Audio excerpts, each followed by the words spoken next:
अभी हम प्रैक्टिस करेंगे न्यूटन का जो फर्स्ट लॉ होता है।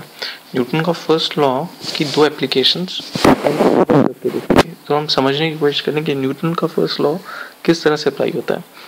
तो पहला केस, ये एक बॉक्स पड़ा है और ये दूसरा केस, यहाँ एक बॉक्स पड़ा है, बॉक्स सेम है, बॉक्स का वेट m है,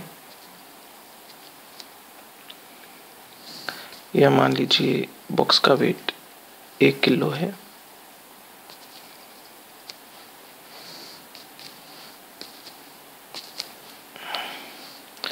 और बॉक्स के ऊपर आपके दो दोस्तों ने इक्वल फोर्स लगाई, मान लो F, पहले बॉक्स पे। और पहला बॉक्स 0 की स्पीड से चल रहा है और दूसरा बॉक्स 5 की स्पीड से चल रहा है, 5 मीटर पर सेकेंड, क्योंकि इस बॉक्स के छोटे छोटे पहिए लगे हैं नीचे।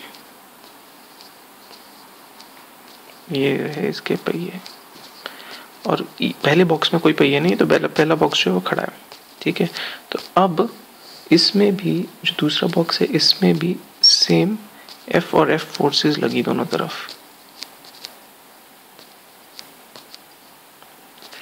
तो इन दोनों बॉक्सेस में, तो इन दोनों केसेस में, लेट्स कॉल देम केस ए, या पहला या दूसरा। तो ये पहला केस है और ये दूसरा केस है। इन दोनों में डिफरेंस क्या है? पहले केस में क्या होगा? पहले केस में क्या होगा? दोनों फोर्सेस आपस में कैंसल आउट हो जाएंगी और जो 0 मीटर पर सेकंड की स्पीड है वो 0 मीटर पर सेकंड की स्पीड ही रहेगी। लेकिन दूसरे केस में चूंकि ये बॉक्स चल रहा है और चलते हुए बॉक्स पर दो फोर्सेस लगाई गई हैं तुम्हारे दो दोस्तों के द्वारा, तो क्या होगा इस स्पीड का? आपके पास में 3 ऑप्शंस हैं, और 3 ऑप्शन हैं कि ये स्पीड 5 से बढ़कर 6 हो जाएगी, 5 रहेगी, या 4 हो जाएगी। तो न्यूटन का फर्स्ट लॉ अगर आप अप्लाई करें,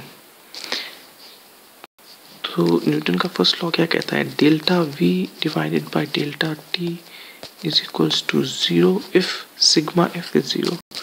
तो अगर इस पिक्चर में देखें तो डेल्टा F 0 है, दोनों तरफ से सेम फोर्स लग रही है। इसका मतलब क्या है? न्यूटन का फर्स्ट लॉ लगता है, इसका मतलब क्या है? Delta V divided by delta T should be 0, यानी कि चेंज इन वेलोसिटी टाइम के साथ में 0 होनी चाहिए। तो चेंज इन वेलोसिटी अगर 0 होगी, इसका मतलब क्या है? अगर पहले 5 थी स्पीड, तो आगे भी 5 रहनी चाहिए, क्योंकि अगर डेल्टा V कैलकुलेट करते हैं तो यहाँ पे 6 माइनस, यहाँ पे +1 आया इस केस में, 5 माइनस 5 0, 4 माइनस 5 -1। तो अगर delta V divided by delta T को 0 रहना है, तो हमें सेकंड फ्रॉम टॉप बेसिकली इस ऑप्शन को पिक करना पड़ेगा। मतलब क्या?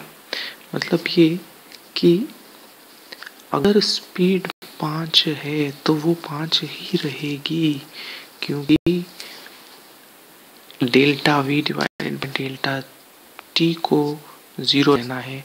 इसका मतलब 5 की स्पीड जो है वो 5 ही रहेगी, और डेल्टा V 0 हो जाएगा, और डेल्टा T मान लो अगर 1 सेकेंड तो 1 सेकेंड रहेगा। तो इस केस में और इस केस में, जो पहले 2 केसेस हैं, इनमें कोई डिफरेंस नहीं है बेसिकली। इनमें सिर्फ इतना सा फर्क है कि यहाँ पर ये बॉक्स किसी एक इनिशियल स्पीड से चल रहा है। बहुत बार बच्चे इस चीज़ को कंफ्यूज कर जाते हैं कि अगर ये बॉक्स इनिशियल स्पीड से चल रहा है तो क्या न्यूटन का फर्स्ट लॉ लग सकता है? न्यूटन का फर्स्ट लॉ इस चीज़ पे डिपेंड नहीं करता है कि आपकी इनिशियल वेलोसिटी क्या है। न्यूटन का फर्स्ट लॉ सिर्फ इस चीज़ पे डिपेंड करता है कि नेट फोर्स कितनी है। अगर नेट फोर्स 0 हो जाती है तो जितनी पहले थी वेलोसिटी उतनी ही बाद में रहेगी। अगर पहले 0 थी तो बाद में भी 0 रहेगी। अगर पहले 5 थी तो बाद में भी 5 ही रहेगी। तो ये है एप्लीकेशन न्यूटन के फर्स्ट लॉ की। और हमने देखा इन दोनों केसेस में स्पीड में कोई डिफरेंस नहीं आएगा। 0 की स्पीड 0 रहेगी, 5 की स्पीड 5 रहेगी। तो ये है न्यूटन के फर्स्ट लॉ का एप्लीकेशन।